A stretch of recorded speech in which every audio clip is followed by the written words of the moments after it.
Que a paz de Jesus esteja com todos nós. É com grande alegria que nestes momentos estamos reunidos para realizarmos o culto do Evangelho no Lar, dividindo com todos vocês este momento de grande importância deste programa da TV Mundial de Espiritismo. Então vamos assim, nestes momentos, fechar os nossos olhos por alguns momentos, nos recolhendo em prece, desanuviando assim a nossa mente dos problemas, das preocupações do dia a dia, mentalizando assim a figura amorável de nosso Mestre Jesus, também pedindo a espiritualidade amiga que possa assim se aproximar de todos nós, nos envolvendo com o seu amor, com a sua paz, trazendo assim para nós os benefícios do mundo maior, da natureza, beneficiando assim a nossa saúde física e espiritual. Assim, mentalizemos nestes momentos uma luz sobre nós, nos envolvendo a todos.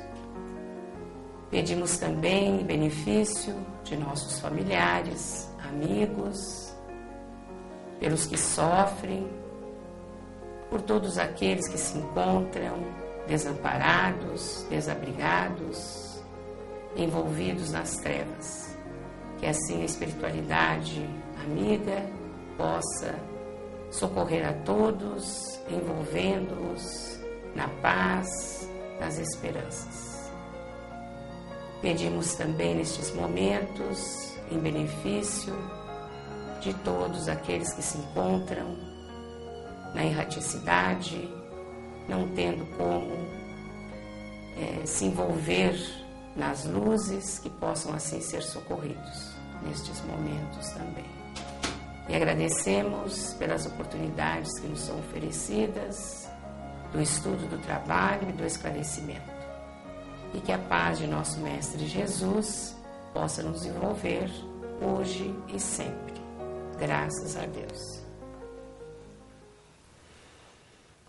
Muito bem, hoje nós vamos pedir à nossa querida neta Estela que faça a leitura do capítulo do Evangelho.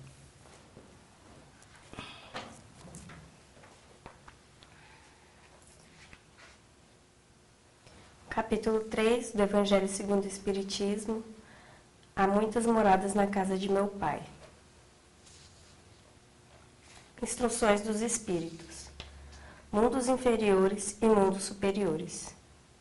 A qualificação de mundos inferiores e de mundos superiores é antes relativa do que absoluta. Tal mundo é inferior ou superior em relação àqueles que estão acima ou abaixo dele na escala progressiva. Tomando a Terra como ponto de comparação, pode-se fazer uma ideia do estado de um mundo inferior, supondo nele o homem no grau das raças selvagens, ou de nações bárbaras que ainda se encontram em sua superfície, e que são os restos do seu estado primitivo. Nos mais atrasados, os seres que os habitam são, de alguma sorte, rudimentares. Eles têm a forma humana, mas sem nenhuma beleza. Seus instintos não são temperados por nenhum sentimento de delicadeza ou de benevolência, nem pelas noções do justo e do injusto. Só a força bruta faz a lei. Sem indústria, sem invenções, dependem a vida na conquista da sua nutrição. Entretanto, Deus não abandona nenhuma das criaturas no fundo das trevas da inteligência. Jaz latente a vaga intuição de um ser supremo, mais ou menos desenvolvida. Este instinto basta para torná-los superiores, uns aos outros, e preparar sua eclosão para uma vida mais completa, porque não são seres degradados, mas crianças que crescem. Entre esses graus inferiores e os mais elevados, há inumeráveis escalões, e nos espíritos puros, desmaterializados e resplandecentes de glória, se tem dificuldade em reconhecer aqueles que animaram esses seres primitivos. Da mesma forma que, no homem adulto, se tem dificuldade em reconhecer o embrião. Nos mundos que atingiram um grau superior, as condições da vida moral e material são bem outras que as de sobre a Terra. A forma do corpo é sempre, como por toda parte, a forma humana, mas embelezada, aperfeiçoada e, sobretudo, purificada. O corpo nada tem da materialidade terrestre, e não está, por conseguinte, sujeito nem às necessidades, nem às doenças, nem às deteriorizações que engendram a predominância da matéria. Os sentidos mais delicados têm percepções que a grosseria dos órgãos sufoca neste mundo. A leveza específica dos corpos torna a locomoção rápida e fácil, em lugar de se arrastar penosamente sobre o solo. Ele desliza, por assim dizer, na superfície, ou plana na atmosfera sem outro esforço, senão da vontade. A maneira pela qual se representam os anjos, ou pela qual os antigos imaginavam os manes nos campos elíseos. Os homens conservam à vontade os traços de suas migrações passadas, e aparecem aos seus amigos tal como os conheceram. Mas, iluminados por uma luz divina, transfigurados pelas impressões interiores que são sempre elevadas em lugar de rostos pálidos, devastados pelos sofrimentos e pelas paixões, a inteligência e a vida irradiam esse clarão que os pintores traduziram pelo nimbo ou auréola dos santos. A pouca resistência que a matéria oferece aos espíritos, já muito avançados, torna o desenvolvimento dos corpos mais rápido e a infância curta ou quase nula. A vida, isenta de inquietações e de angústias, é proporcionalmente muito mais longa que sobre a Terra. Em princípio, a longevidade é proporcional ao grau de adiantamento dos mundos. A morte não tem nada dos horrores da decomposição. Longe de ser um objeto de pavor, ela é considerada como uma transformação feliz, porque a dúvida sobre o futuro não existe. Durante a vida, não estando a alma encerrada na matéria compacta, irradia e goza de uma lucidez que a coloca num estado quase permanente de emancipação e permite a livre transmissão do pensamento. Nesses mundos felizes, as relações de povo a povo sempre amigáveis, jamais são perturbadas pela ambição de dominar seu vizinho, nem pela guerra que lhe é consequência. Não há nem senhores, nem escravos, nem privilégios de nascimento. Só a superioridade moral e inteligente estabelece a diferença das condições e dá a supremacia. A autoridade é sempre respeitada, porque não é dada senão a quem tem mérito, e se exerce sempre com justiça. O homem não procura se elevar acima do homem, mas acima de si mesmo, aperfeiçoando-se. Seu objetivo é chegar à classe dos espíritos puros, e esse desejo incessante não é um tormento, mas uma nobre ambição que o faz estudar com ardor para chegar a igualá-los.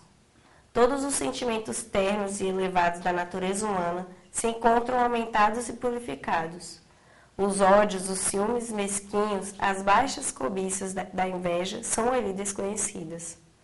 Um laço de amor e de fraternidade une todos os homens. Os mais fortes ajudam os mais fracos. Eles possuem mais ou menos, segundo tenham mais ou menos, adquirido pela sua inteligência. Mas ninguém sofre por falta do necessário, porque ninguém está em expiação. Numa palavra, ali o mal não existe.